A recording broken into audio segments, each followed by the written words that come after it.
Hi everyone, Chicken here. In the last chapter, we rendered our character and some props. In this chapter, we will touch on backgrounds and learn how to use perspective to construct our backgrounds and render some plants. But first, in this lesson, we will go through some background cheats to quickly fill in a background. Let's use our current illustration and I'll size her up so it's more of a portrait shot.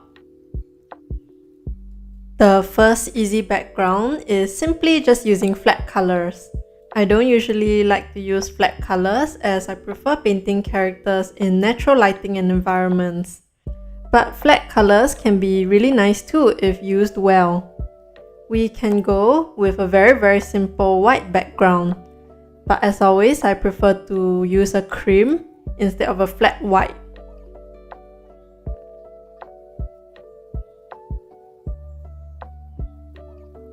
And if we put a very slight dark gradient at the bottom, it will look quite nice.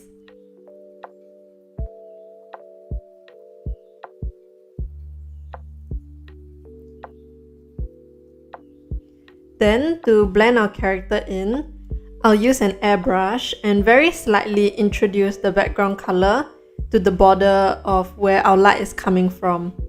And that's a very simple white background done. The second flat color will be a black or a very dark color.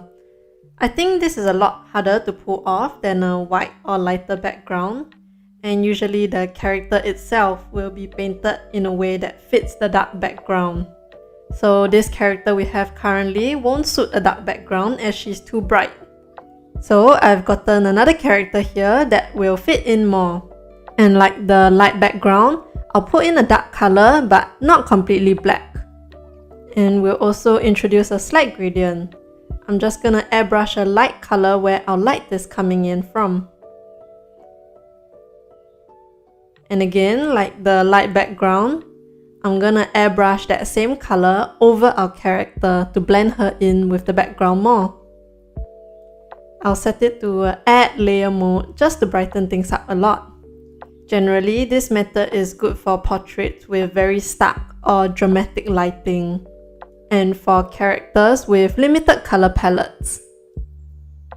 And the last flat color background is using a high contrast color, like a really bright neon color. This sort of background can be really high impact and effective for character focused illustrations. And to choose the color, we will go back to our analogous and complementary colors. Picking one of those can give you a pretty nice color palette.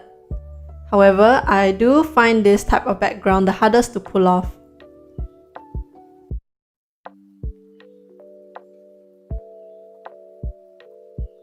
The next method, which is the method I use the most, is having a blurred background. There's many ways to get photos to blur. One way is to get a photograph of some scenery. You can take one yourself. I always like to take random photos of scenery for this reason. Or you can just find one off Google. Just Google the keywords of something you're trying to find, like a cherry blossom background for example, or a sunset sky. For this piece, I'm gonna paste in a photo that I took. I'll first position it with respect to our character, and we can start adjusting the colors to match our illustration. Usually, I'll turn up the saturation and I'll mess with the color balance a bit. I try to get the hues closer to what I already have on my canvas.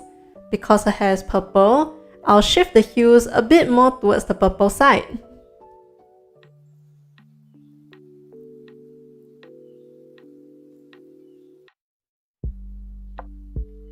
And when we are happy with the colors, we can go ahead and apply a Gaussian blur to it. I'm gonna adjust it a bit more and flip it because I think it looks better that way. And to finish off, I'll just adjust the gamma curves until I think it looks nice. I'm gonna make it slightly lighter so that our character can really stand out here.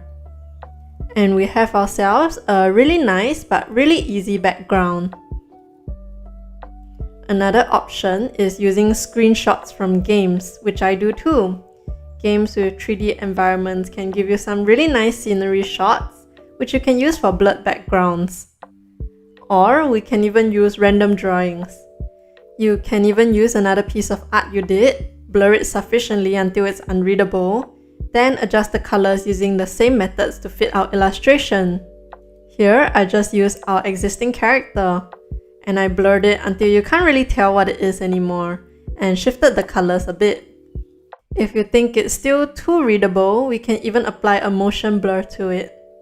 This will blur it directionally and it will be even more unreadable. And we made another really easy background. The next quick background is to just use a simple textured background. Procreate has all these really nice brushes that are really textured and can create detail and noise without you putting in too much effort. We can start by putting in a base tone. I'll choose one similar to what we have on the canvas already, and I'll make it pretty light. Next, I'll grab a darker color here and start adding some texture to the background with one of those brushes. I like the brushes available in the Materials tab of the Procreate brushes. You can play around with a few. In a single piece, you can even use more than one. Here, I kinda used all of them. And the trick is to layer on different shades to make it more interesting. I'm gonna add a touch of pink. And to the corner, I'm just gonna introduce some yellow as our lighting. As you can see, I kept the most texture concentrated to the bottom of the canvas, so it doesn't bring too much attention away from the character's face up here.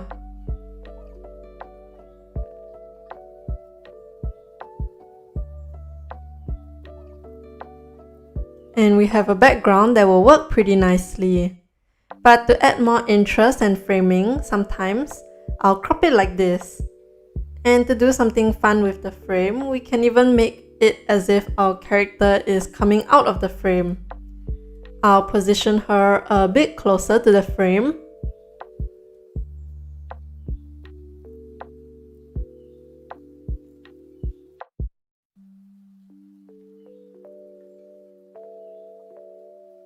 And I'll just use the auto select tool and select the space outside the frame.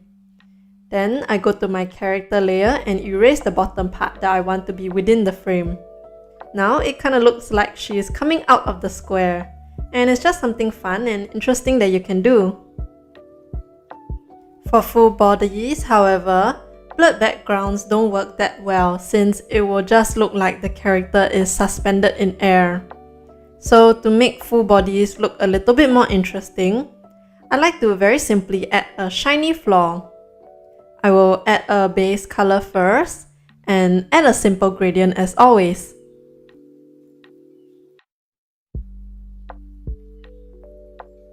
Next, I'll duplicate my character, flip it, and position it in a way that it looks like it's her reflection. This character has hair that touches the floor, so I separated it into a different layer. And I can flip it and position it where her hair touches the floor. Then I'll use the airbrush tool on the eraser, and I'll erase it such that it looks like the parts closer to the ground are being reflected more. And I'll do the same for the hair. Now it looks really cool. It looks like the floor is very reflective. But to add another dimension to it, sometimes I'll add a shadow. So for that, I'm just gonna make a layer with our whole character. I'll drag it to the bottom of the reflections. And I'm going to make it a darker color.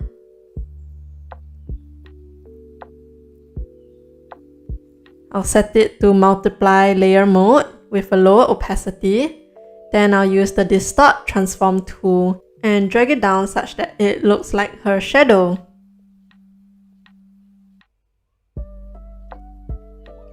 And we can use the pencil select tool with the Gaussian blur to make the parts further away from her look more blurry.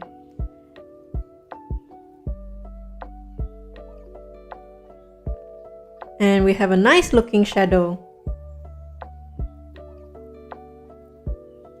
So these are just some ways to add a really quick and easy background to our character illustrations. In this lesson, we went through some quick background cheats. In the next lesson, I'll go through the principles of perspective and Procreate's perspective tools that can help you compose more complex backgrounds.